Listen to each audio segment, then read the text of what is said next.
अस्सलाम वालेकुम। Programme D चौक के साथ मैं नसीम सिद्दीकी। पिछले हफ्ते आपने देखा कि पार्लियामेंट में मुश्तरका इजलास में गवर्नमेंट ने तकरीबन 31 के करीब बिल पास करवाए, जिनमें से दो बिल्स की बड़ी अहमियत थी। एक तो EVM का था कि उसकी जो इंतखाबी असलाहत हैं वो बिल उन्होंने पास करवाया, उसके अलावा ओवरसीज़ के वोटिंग का। जबकि अपोजिशन ने दावा तो ये किया था कि वो इस पार्लियामेंट में इस बिल को रोकेंगे, लेकिन वो अददी तादाद पूरी नहीं कर सके और उस दिन अपोजिशन के तकरीबन 16 रहनुमा जो थे मेंबर कौमी असम्बली वो उस दिन मौजूद नहीं थे।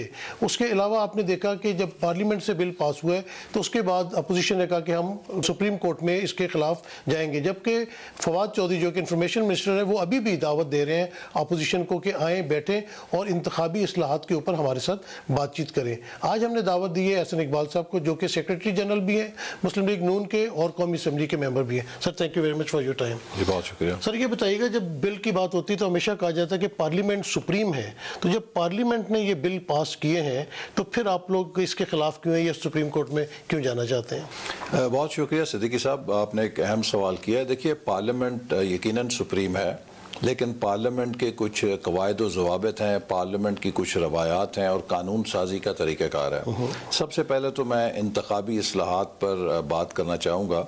देखिए, इंतखाबी इस्लाहात का ताल्लुक किसी एक फरीक से नहीं होता कि हुकूमत या अपोजिशन की उस पर प्रॉपर्टी हो।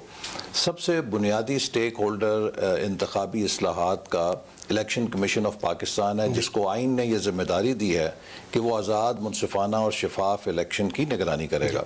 उसके बाद तमाम पॉलिटिकल पार्टीज़ भी स्टेक होल्डर हैं जिन्होंने इंतखाबी अमल में हिस्सा लेना होता है। यही वजह है कि 2017 में जब हमारी हुकूमत ने इंतखाबी इस्लाहात के पैकेज को मंजूर करवाया तो हमने पार्लियामान के अंदर एक कमेटी बनवाई जिसमें तमाम जमातों को नुमाइंदगी दी गई और सिर्फ वो अमूर जिन पर इत्तफाक राय हुआ उनको पास कराया गया और जिन अमूर पर इत्तफाक राय नहीं हुआ उनको मंजूर नहीं कराया गया, ताकि इंतखाबी इस्लाहात मुतनाज़ ना हो। इस हुकूमत ने अपना एजेंडा नाफिज करने के लिए किसी किस्म की इत्तफाक राय को कराने की ना कोशिश की संजीदा और ना ही उस पर यकीन रखा। मिसाल के तौर पे जब इनका बिल कौमी असम्बली में आया, हमने 100 से ज़्यादा उसमें तरामीम दी, उनको मुस्तरद कर दिया गया और कौमी असम्बली से जब इन्होंने ये बिल मंजूर कराया तो उस पर बहस के जो कवायद और ज़वाबित थे उनको सस्पेंड करके बुलडोज़ किया। जब ये सेनेट के अंदर गए तो सेनेट में इस बिल को तमाम स्टेक होल्डर्स के साथ कंसल्टेशन के बाद मुस्तरद कर दिया गया, लिहाजा ये उसको जॉइंट सेशन में ले आया और आपने देखा कि किस तरह वहाँ पे बग़ैर किसी बहस के, बग़ैर किसी वहाँ पर जो एक पार्लिमानी तरीक़ेकार उसे इख्तियार किए बग़ैर एक दिन में 31 बिल उठा के परे मारे। ये तो इस तरह तो आप देखिए दुनिया में मजाक बन गया पाकिस्तान के पार्लिमानी निज़ाम का।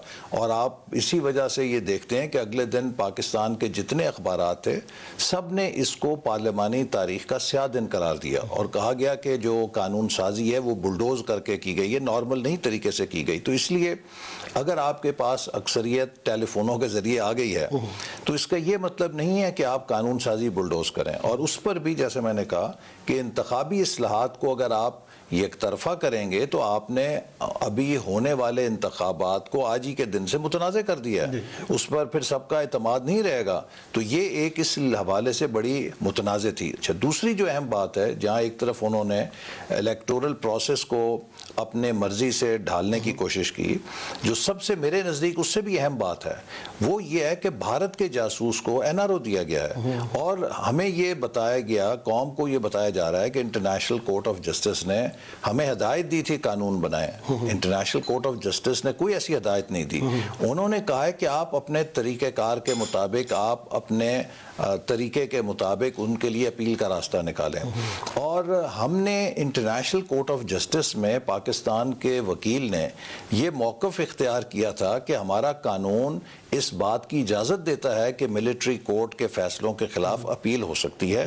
और उन्होंने मिसाल के तौर पे पेशावर हाई कोर्ट के फ़ैसलों की वहाँ पर पेश की एग्ज़ाम्पल कि देखिए मिलिट्री कोर्ट्स के कई सज़ाए मौत के कैदी हैं जिनको पेशावर हाई कोर्ट ने उनके फ़ैसले जो हैं ओवरटर्न किए थे। तो हमें फिर क्या ज़रूरत थी कि हम एक ख़ास तौर पे एक भारत के जासूस का नाम लेकर एक पर्सन स्पेसिफिक कानून पास करें पार्लियामेंट से। देखिए, मेरे नज़दीक ये पाकिस्तान की पार्लियामेंट के चेहरे पे काला धब्बा है। ये पाकिस्तान की गैरत और हमीयत का जनाजा है जो इन्होंने निकाला है कि हम एक दुश्मन जासूस को, जिसको कल तक हम ये कहते थे कि उसने पाकिस्तान में लोगों को दहशतगर्दी के जरिए मरवाया, वो सी पैक को सबुताज कर रहा था, आज हम उसके लिए पाकिस्तान की पार्लियामान कानून साजी कर रही है। आप मुझे बताइए क्या भारत की लोकसभा कभी किसी पाकिस्तानी जासूस के लिए इस तरह कानून साजी कर सकती है?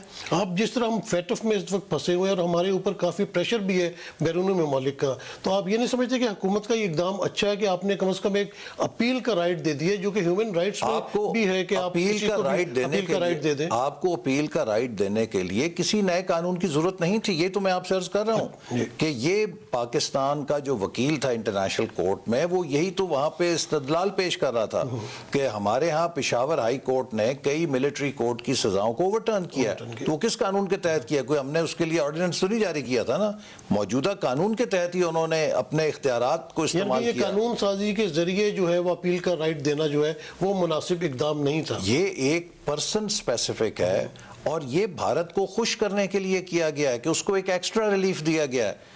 आप क्या पाकिस्तान के अपने शहरियों को एक्स्ट्रा रिलीफ देते हैं?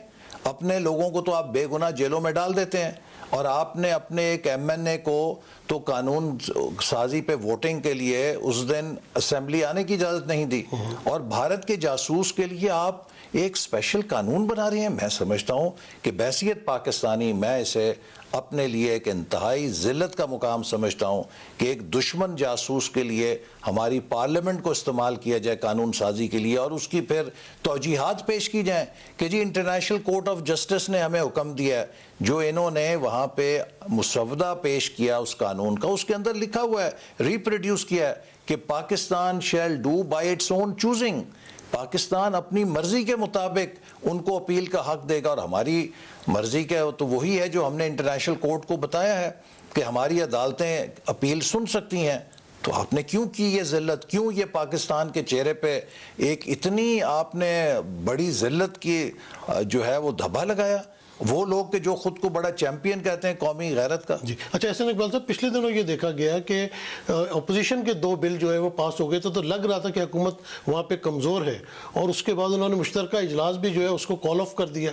उसके बाद उन्होंने फिर दोबारा अपने इत्तेहादियों से मिले, फिर उन्होंने पार्लियामेंट के अंदर मुश्तरका इजलास बुलाया, और उन्होंने अददी उनको काफ़ी बरतरी थी, आपके 16 मेंबर्स भी नहीं आए। 16 हमारे गैर हाजिर नहीं थे, सिर्फ 6 लोग थे, और वो इस वजह से कि वो संगीन बीमार थे, और उसमें अल्हम्दुलिल्लाह मुस्लिम लीग नून की 100% हाजिरी मौजूद थी। हालता के हमारी शाइस्ता मलिक साहिबा जिनके शौहर का भी इंतकाल हुआ था, वो खुसूसी तौर पे उलमा से पूछ के अपनी इस जिम्मेदारी के लिए तशरीफ़ लाईं, और हम बड़े उनके शुक्रगुजार हैं। हमारे एक एमएनए जो अमेरिका में उनकी अहलिया को कैंसर था, उनके ऑपरेशन के लिए वहाँ थे, वहाँ से वो वापस आए। तो मैं समझता हूँ कि जो हमारे अरकान असम्बली हैं उन्होंने कमाल जिम्मेदारी का मुजाहरा किया। अच्छा साहब, अपोजिशन को क्या स्पेसिफिक ईवीएम के ऊपर या इंतखाबी इस्लाहत के ऊपर क्या जो है वो एतराज़ है, ताकि आवाम को पता चले कि उसकी नेगेटिविटी क्या है? देखिए, पहली बात यह है कि जो ईवीएम है वो टेक्नोलॉजी पे इमरान खान साहब कहते हैं कि ये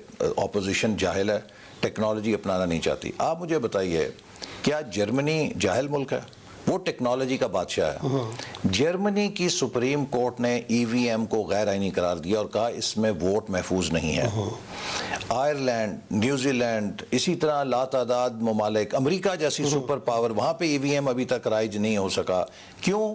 कि सबको मालूम है कि इसको आसानी के साथ टेम्पर किया जा सकता है। और ख़ुद इस पर जो इंफॉर्मेशन टेक्नोलॉजी, कंप्यूटर साइंस के बड़े बड़े दुनिया के माहिरीन हैं, अमेरिका की जो होमलैंड सिक्योरिटी है उसके जो साइबर सिक्योरिटी के एक्सपर्ट्स हैं, उन्होंने जो आई वोटिंग है, इंटरनेट बेस्ड वोटिंग है, उसे तो बिल्कुल रद्द कर दिया है। वो तो बिल्कुल हैक हो सकती है, और अगर आपकी इलेक्ट्रॉनिक वोटिंग मशीन इंटरनेट से कनेक्टेड नहीं है तब भी वो टेम्पर हो सकती है कि आप उसमें चिप बदल दें, आप उसके सॉफ्टवेयर को टेम्पर कर दें तो वो गलत नतीजे देगी। उसको तो कंप्यूटर का तो असूल ही है कि जो भी मशीन इलेक्ट्रॉनिक है, गार्बेज इन गार्बेज आउट, आप उसको जो इंस्ट्रक्शन देंगे वो उससे उसके मुताबिक पूरा करेगी। तो लिहाजा टेक्नोलॉजी का इस्तेमाल हम उसके हक में हैं, लेकिन जहाँ टेक्नोलॉजी में पूरी दुनिया के माहिरीन ये कहते हैं कि देखिए उसमें 2 चीज़ें अहम हैं। एक, शफाफियत, कि जिसने जिसको वोट डाला है वो उसको मिले, और दूसरा यह कि जिसने वोट डाला है उसकी आइडेंटिटी सीक्रेट रहे, आप ये ना जान सकें कि मैंने किसे वोट दिया, ये भी उतना ही ज़रूरी है। ये दोनों चीज़ों को आप टेम्पर कर सकते हैं डिजिटल रिकॉर्डेड डिवाइस के ज़रिए। इसीलिए जो बड़े बड़े टेक्नोलॉजी के किंग्स हैं, बड़े लीडर्स हैं, उन्होंने अभी तक इस टेक्नोलॉजी को इख्तियार नहीं किया, वहाँ पे ये बहस चल रही है। तो हमारे यहाँ तो एक बहुत बड़ा ये पस मंज़र है कि हमारे जो रियासती इदारे हैं उन पर अभी तक एतमाद नहीं है कि वो गैर जानिबदार होते साहब, ये बताइएगा कि आप समझते हैं कि 2023 के इलेक्शन जो है वो ईवीएम पे हो सकते हैं, और अगर हुए तो क्या मुस्लिम लीग या अपोजिशन बाइकआउट करेगी? देखिए, मैं आपको बताऊं, ये अमलन नामुमकिन है। ये जो भारत की मिसाल देते हैं, भारत में दो चीज़ें मुख्तलिफ हैं। पहली बात यह कि भारत की जो इंतज़ामी मशीनरी है उस पर आज तक किसी ने शुबे का इजहार नहीं किया कि वो जानिबदारी करती है। उनका जो इलेक्शन कमीशन है, उनकी जो रियासत की मशीन है, कौमी इदारे हैं, उनकी इंटेलिजेंस एजेंसीज हैं, उन पर आज तक ऐसी कोई कंट्रोवर्सी नहीं है। तो इसलिए अगर वो मशीनें किसी की कस्टडी में होती हैं तो उस पर लोग इतने नर्वस नहीं होते। हमारे यहाँ तो ऐसा मसला नहीं है, हमारे यहाँ तो गैर जानिबदारी ही असल सवाल है। दूसरी बात यह है कि भारत ने 20 साल लगाए, एक पूरा उन्होंने तदरीजी अमल से इसको लेकर गए, एकदम नहीं नाफिज किया। फिर जो भारत के अंदर जो चेक लिस्ट हैं वो क्या हैं? सारी मशीनें उन स्पेशल वेयर हाउसेस के अंदर जो डेडिकेटेड वेयर हाउसेस हैं उसमें स्टोर होती हैं। वो जितने वेयर हाउसेस हैं उन सबको सीसीटीवी लगा हुआ है, और उसकी निगरानी जो है तमाम पॉलिटिकल पार्टीज को भी दस्तयाब है। फिर जब इलेक्शन में ये मशीन इस्तेमाल होती है तो from the first trial to the execution of the election process, उसकी कंप्लीशन तक, इसके ऊपर निगरानी होती है हर पॉलिटिकल पार्टी की, और उनके सामने एक एक मशीन को चैलेंज चेक किया जाता है। फिर इसके लिए एक डेडिकेटेड सिक्योरिटी फोर्स है जो उन वेयर हाउसेस की मॉनिटरिंग करती है, और फिर इन मशीनों की जो ट्रांसपोर्टेशन होती है उसको भी सीसीटीवी की मॉनिटरिंग के साथ लगाया जाता है। तो ये एक बड़ा इलेबोरेट प्रोसेस है जो ओवर 20 इयर्स वहाँ पे इवॉल्व किया। अब आप मुझे ये बताएं कि ये इनके पास कहाँ से वसाइल हैं? क्या इनके पास ह्यूमन रिसोर्स है जो 1-2 साल में तैयार हो जाएगा इतने लाखों मशीनों के लिए? क्या इनके पास उनकी मैन्युफैक्चरिंग की सहूलत है जो तैयार कर देगी? ला महला ये बाहर से मशीनें मंगाएंगे। अब वो एक नई कंट्रोवर्सी हो जाएगी, अगर बाहर से कोई मुल्क आपको मशीनें दे रहा है तो सोर्स कोड तो उसके पास होगा। सर, यहाँ पे एक ब्रेक लेनी, ब्रेक लेते हैं, ब्रेक के बाद यहीं से गुफ्तगू का आगाज दोबारा करेंगे। Take a break. Welcome back. Ehsan साहब, मैंने दूसरा सवाल ये किया था कि अगर 2023 में ये ईवीएम से ही कराना चाहते हैं तो क्या मुस्लिम लीग और जो अपोजिशन है वो इसका बाइकआउट करेगी? या इलेक्शन अगला जो है वो कराना हुकूमत का चॉइस नहीं है, वो इलेक्शन कमीशन की जिम्मेदारी है। तो लिहाजा इलेक्शन कमीशन को ये बात तसल्ली करनी पड़ेगी कि इलेक्ट्रॉनिक वोटिंग मशीन के जरिए साफ और शफाफ इलेक्शन के तकाजे पूरे हो रहे हैं। और अगर वो समझता है कि अभी वो तसल्ली नहीं है या वो गारंटी नहीं है कि इस मशीन के जरिए वो शफाफ इलेक्शन कर सकेंगे, तो वो इसको रद्द करके जो पुराना तरीका है उसके मुताबिक इलेक्शन करा सकते हैं। दूसरी चीज जो ओवरसीज वोटिंग है उसके ऊपर कोई भी जमात ओवरसीज के हक के वोटिंग के खिलाफ नहीं है। लेकिन हम हुकूमत से ये सवाल जब करते हैं कि आप ये बताइए कि उनके वोट डालने का सिक्योर तरीका आपके ज़हन में क्या है, तो चुप हो जाते हैं, नहीं जी ये तो इलेक्शन कमीशन मालूम करे। भाई आप इसका मतलब सियासत कर रहे हैं इसके ऊपर, आपके पास कोई सोल्यूशन नहीं है, क्योंकि इंटरनेट बेस्ड वोटिंग तो बिल्कुल ही इनसिक्योर है। उसके ऊपर तो आसानी के साथ हैक कर सकता है कोई भी जिसके पास थोड़ी सी कैपेबिलिटी हो, चाहे वो गैर मुल्की एजेंसी है चाहे वो हमारे मुल्क की एजेंसी है। तो इंटरनेट बेस्ड वोटिंग तो दुनिया में कहीं भी अभी सिक्योर नहीं समझी जाती। तो फिर आप बताइए उसका मुतबादिल क्या है? फिर दूसरी बात यह है कि जो भी वोट डलता है, देखिए जैसे आप यहाँ देखते हैं हर वोट जब डलता है तो हर कैंडिडेट वहाँ पे एक नुमाइंदा खड़ा करता है, वहाँ पे पोलिंग एजेंट होता है जो इस बात की तस्दीक करता है कि जो वोट डल रहा है ये जेन्युइन डल रहा है और जो वोट डाला जा रहा है वो एक शफाफ तरीके से डाला जा रहा है, उस पर कोई असरअंदाज तो नहीं हो रहा। आप इस बात की इजाज़त नहीं देते कि कोई वोटर गया है तो उसके साथ जाके उसकी मोहर लगा दे।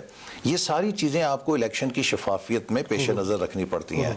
अब अगर आप ओवरसीज़ वोटिंग कर रहे हैं तो उसका क्या इंतज़ाम है कि आप इस बात को यकीनी बनाएं कि जहाँ पर आपके पोलिंग बूथ होंगे, क्या आप इस बात की इजाज़त देंगे और इसके रियासत वसाइल फराम करेगी कि हर कैंडिडेट अपना वहाँ पे पोलिंग एजेंट मुतय्यन करे, या सियासी जमातें अपने कैंडिडेट्स जो हैं उनकी बिहाफ पे पोलिंग एजेंट्स रखें? ऐसा साहब आप भी बहुत अरसे बाहर भी जाते रहे हैं, अमेरिका, कनाडा, बरतानिया में तो पॉसिबल होगा कि आप वहाँ पे इजीली ये काम कर सके, लेकिन जो मिडिल ईस्ट कंट्रीज, मैं ये बात अभी कहने वाला था आपसे, वहाँ तो अलाउ ही नहीं है कोई पॉलिटिकल एक्टिविटी। हमारी जो अक्सरियत है पाकिस्तानियों की जो ओवरसीज में है वो गल्फ के अंदर है। अब गल्फ में फिर आपको ये मसला होगा कि क्या आप उस वोट को ले सकते हैं कि जिसे कैनवसिंग नहीं कर सकते। इलेक्शन में तो आपने अपना पैगाम वोटर्स तक पहुंचाना है ना। अगर आप इज्तिमात नहीं कर सकते और जो वोटर है वो उम्मीदवार को देख नहीं सकता, उनसे बातचीत सवाल जवाब नहीं कर सकता, तो इक्वल अपॉर्चुनिटी तो नहीं है। अब हमारे मेजॉरिटी गल्फ कंट्रीज ने तो अपने लोगों को भी वोट का राइट नहीं दिया। वो अपने मुल्क में इजाजत देंगे कि बैरून मुल्क से लोग जाके सियासी सरगर्मियां करें। ये अमली मसाइल हैं। तो इसीलिए हमारा ख्याल है कि एक बेहतर सूरत इसकी ये है कि आप कौमी असम्बली और सेनेट में ओवरसीज पाकिस्तानीज के लिए नशिस्तें मुख्तस कर दें और उस पर उनके नुमाइंदों का चुनाव हो ताकि उन्हें नुमाइंदगी मिले। जो ओवरसीज पाकिस्तानीज के मसाइल हैं, जो उनकी नुमाइंदगी है, चाहे वो एक नॉर्थ अमेरिका के लिए आप सीटें मुख्तस करें, यूरोप के लिए करें, मशरक़ वस्ता के लिए कर दें, जहाँ जहाँ बड़ी कॉन्सेंट्रेशन है पाकिस्तानी आबादी की, तो वो एक ज़्यादा ट्रांसपेरेंट तरीका है। नुमाइंदगी भी आ जाएगी और उनको एक हक के नुमाइंदगी के साथ साथ एक सिक्योर तरीके से आप अकोमोडेट भी कर सकते हैं। तो क्या ये दोनों मामलात को लेकर अपोजिशन जो है सुप्रीम कोर्ट में जारी कोई तैयारी की आप लोगों ने? नहीं, हम इसके जो हमारे कानूनी माहिरीन हैं वो देखेंगे। और जैसे मैंने फिर कहा कि कोई ऐसा तरीक़ेकार तो आप नाफिज नहीं कर सकते जिससे कि वोटिंग के पूरे अमल को आप मशकूक कर दें। और फिर आप ये मुझे बताएं कि एक साहब जो हैं वो बैठे हैं लॉस एंजलिस में, या एक साहब हैं जो पेरिस में बैठे हैं। अब नारोवाल का मेरा जब इलेक्शन है, वो कभी ज़िंदगी में नारोवाल नहीं आए, पिछले 20 साल नारोवाल नहीं आए, तो क्या वो वहाँ से बैठ के नारोवाल में कौन सा उम्मीदवार मौजू है उसका अंदाज़ा कर सकते हैं? एक साहब जो लंदन में बैठे हैं, उनको बिजली भी मिल रही है, उनको पानी भी मिल रहा है, उनको हर चीज़ मिल रही है, क्या वो इस बात का अंदाज़ा कर सकते हैं कि पाकिस्तान में लोगों को अगर लोड शेडिंग करनी पड़े और बिजली के बिल क्या देने पड़ रहे हैं, महंगाई क्या है, उसका तो उन्हें मसाइल का अंदाज़ा नहीं है। वो तो सोशल मीडिया के इश्तिहार देख के ही मुतासर हो सकते हैं। ये कुछ अमली मसाइल हैं। इसीलिए मैं समझता हूँ कि ओवरसीज़ पाकिस्तानीज़ बहुत हमारा कीमती असासा हैं, उन्हें नुमाइंदगी मिलनी चाहिए, हम उसके हक में हैं, लेकिन उसकी बेहतर शक्ल यह है कि ओवरसीज़ पाकिस्तानीज़ के लिए नशिस्तों का चुनाव किया जाए पार्लियामेंट के अंदर और वो अपने नुमाइंदों को चुने जो उनकी नुमाइंदगी करें। तो इंफॉर्मेशन मिनिस्टर फवाद चौधरी साहब अभी भी कह रहे हैं कि अपोजिशन आए, हमारे साथ बैठे और इंतखाबी इस्लाहत या ओवरसीज की जो वोटिंग है इन इस्लाहत पे आके बात करें। देखिए, तो हमने तो सेनेट में की, क्या उसका नतीजा निकला? हमने कौमी असम्बली में की, उसका क्या नतीजा निकला? फिर जब हुकूमत ने जॉइंट पार्लियामेंट सेशन मुलतवी किया तो कहा जी नहीं, हम इसलिए मुलतवी कर रहे हैं, अपोजिशन से बातचीत करना चाहते हैं। उन्होंने स्पीकर को आगे कर दिया। स्पीकर साहब ने कहा जी आइए हम कमेटी में बैठे हैं। हमने कहा जी आए बैठे हैं, लेकिन उधर टेलीफोन चल गया। जब उन्हें पता लग गया कि उनके रूठे हुए हलीफ मान गए हैं, उन्होंने स्पीकर को टिश्यू पेपर की तरह परे फेंका और स्पीकर साहब ने भी खुद की बेइज्जती कराना मंजूर समझा और हुकूमत ने मुश्तरका इजलास बुला के बुलडोज करके सब निकाल दिया। भाई, अगर आपने वाकई संजीदगी से गुफ्तगू करनी थी या मुशावरत करनी थी तो जो कमेटी आपने अपने स्पीकर से बनवाई उसमें पहले इंतज़ार करते। लेकिन लगता है कि वो कुछ जल्दी में थे। जो लोग, मौलाना साहब ने भी कहा कि 19 नवंबर से पहले पता नहीं क्या तलवार खड़ी थी कि पहले पहले उन्होंने ये कानून साजी करानी थी। अच्छा, असेंबली में आपने जिस तरह कहा कि अभी अपोजिशन कहती है कि वोट ऑफ नो कॉन्फिडेंस लाएंगे स्पीकर के खिलाफ असद कैसर साहब के, आपके पास अददी अक्सरियत नहीं है और दूसरी तरफ पीपल्स पार्टी भी अपोजिशन के साथ, मुत्तहदा अपोजिशन के साथ खड़ी तो है, लेकिन वो खुर्शीद शाह का बयान था कि हम चाहते हैं कि ये जो पीटीआई की गवर्नमेंट है ये अपने 5 साल पूरे करे। तो पीपल्स पार्टी के साथ मामला ठीक है? जी नहीं, ठीक है। अब इस वक्त तो जो मुश्तरका अपोजिशन है वो बड़े इत्तेहाद और यकजहती के साथ चल रही है। जहाँ तक स्पीकर के खिलाफ नो कॉन्फिडेंस का सवाल है, हमारी स्टीयरिंग कमेटी पीडीएम का इजलास होगा और अपोजिशन की जो स्टीयरिंग कमेटी है जॉइंट, उसका भी, उसमें हम फैसला करेंगे। एक बात तो तय है कि जो स्पीकर साहब हैं बदकिस्मती से इन्होंने अपने ओहदे की जिम्मेदारियों को पूरा नहीं किया। ये हर मौके पे हुकूमत की डिक्टेशन लेते हैं, उसके मुताबिक चलते हैं, रवायात को पामाल करते हैं। और जो अदम एतमाद है वो ज़रूरी नहीं है कि आप उसको जीतने के लिए करें।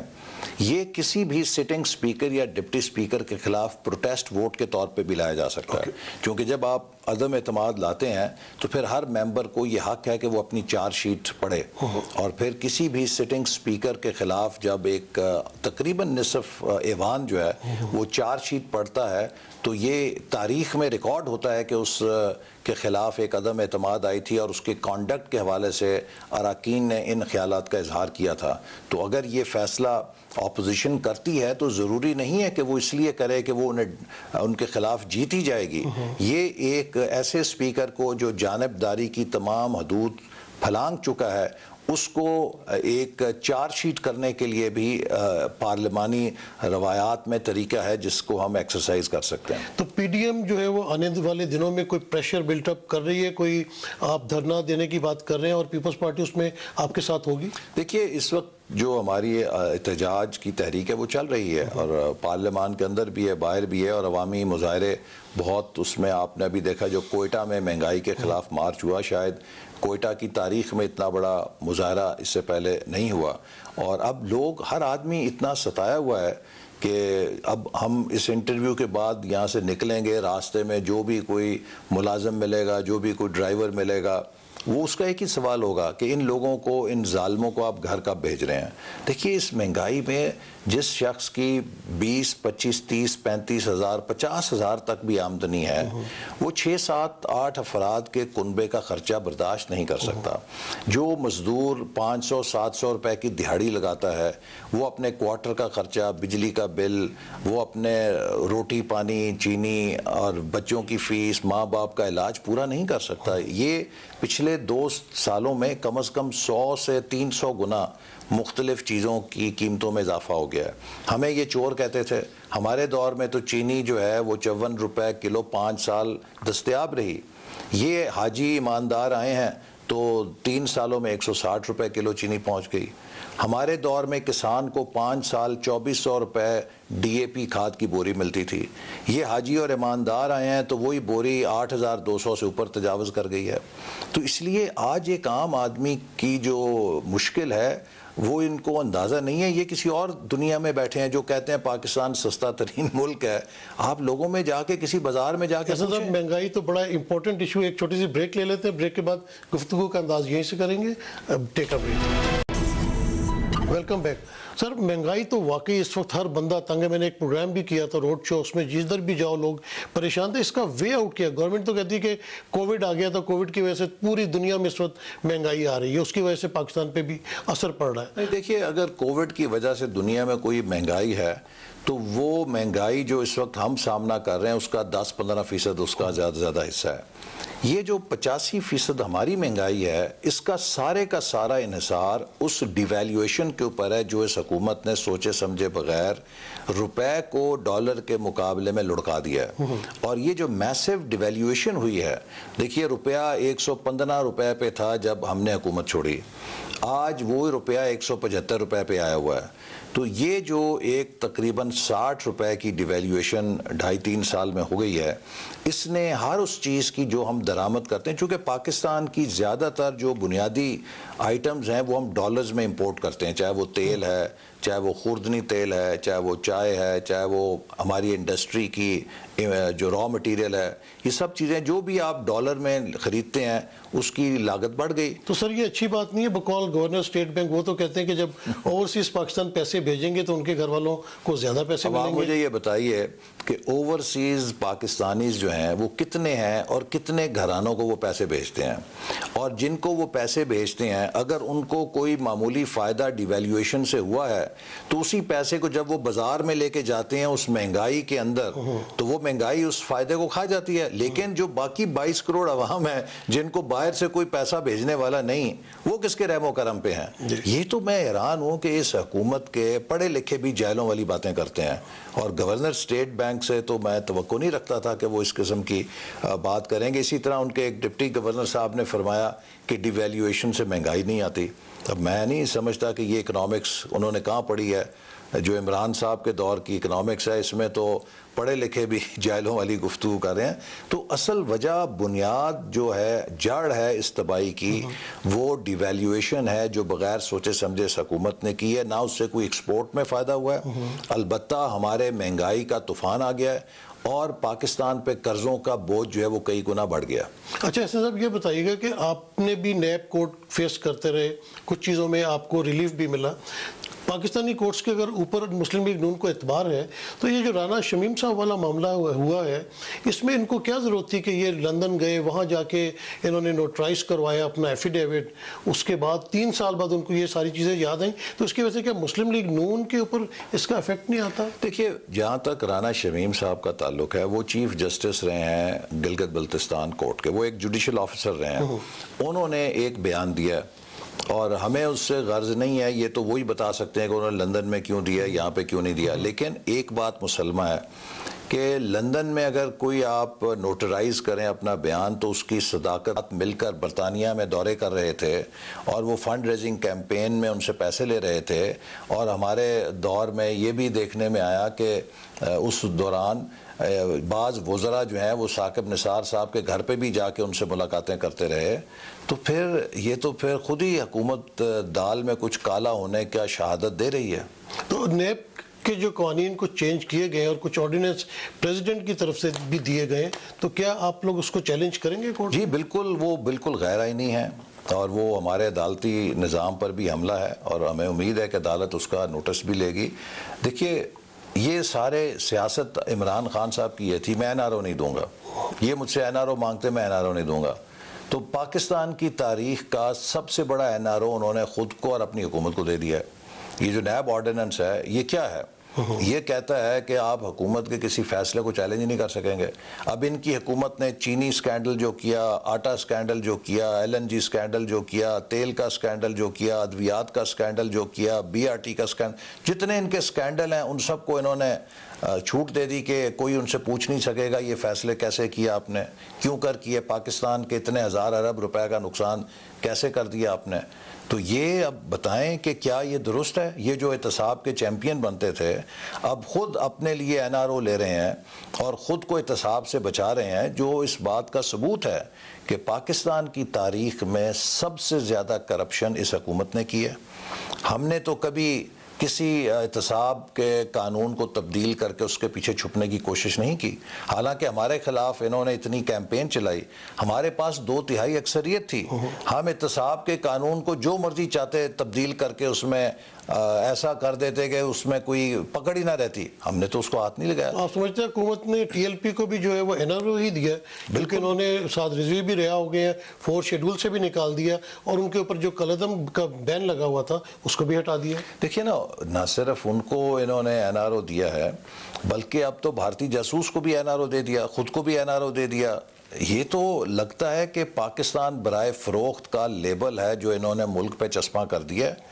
4 आने पैसे लेने के लिए या किसी को ये कुछ भी करके दे सकते हैं खुश करने के लिए। तो ये अब हुकूमत जिस सतह पे आ गई है, मेरा तो ख्याल है कि अब ये पाकिस्तान की सलामती के लिए ख़तरा बन गई है। इनको अपने इक़्तिदार को बचाने के लिए जो भी करना पड़ेगा ये कर गुजरेंगे, चाहे उसमें पाकिस्तान का कोई भी नुकसान हो जाए। और इसलिए अब हर मुहिब्बे वतन पाकिस्तानी का फ़र्ज़ है कि वो ये सोचे कि क्या वो इस सूरत हाल को मज़ीद बर्दाश्त कर सकता है। और अगर वो लोग जिन्होंने पीटीआई को या इमरान खान साहब की चिकनी चपटी बातें सुनकर मुतासर होकर दिल से वोट दिया कि जी शायद बाकी तब्दीली आए, उन लोगों का भी फ़र्ज़ है कि वो अब अपनी आंखें खोलें और सिर्फ़ किसी शख्सी सहर में मुब्तला होके एक ऐसे शख्स के पीछे ना रहें जो पाकिस्तान को अपनी अना और अपने इक़्तिदार को बचाने के लिए डुबो रहा है। एहसन इकबाल साहब, अब तक नहीं उसको वक्त देने का बहुत शुक्रिया। आपने देखा कि एहसन साहब ने बात की, उनका कहना था कि बेशक उन्होंने मुश्तरका इजलास में बिल पास करवा लिए, लेकिन ईवीएम जो है वो दुनिया उसको मुस्तरद कर चुकी है और 2023 के इलेक्शन में मुमकिन नज़र नहीं आता कि ईवीएम पे इलेक्शन करवा सकें। ओवरसीज़ की अगर आपने इस्लाहत लाए या उनको वोटिंग के राइट्स दिए हैं, तो वहाँ पर भी आपको देखना पड़ेगा कि वहाँ पर किस तरह इलेक्शन करवाएंगे, क्या वहाँ कंपेन हो सकती है, कैंडिडेट वहाँ पर जा सकता है। तो बहुत सारी ऐसी चीज़ें जिनको वो देखना पड़ेगा। महंगाई पे बात करते हुए हसन साहब ने कहा कि मुल्क में महंगाई बहुत ज़्यादा बढ़ चुकी है, हर बंदा यहाँ पे परेशान है, गरीब खास करके चीनी माफिया है, आटा माफिया है, हर चीज़ के ऊपर जो है इस वक्त गिरानी हो रही है और आवाम बहुत ज़्यादा परेशान है। इजाज़त दीजिए, अल्लाह हाफिज़।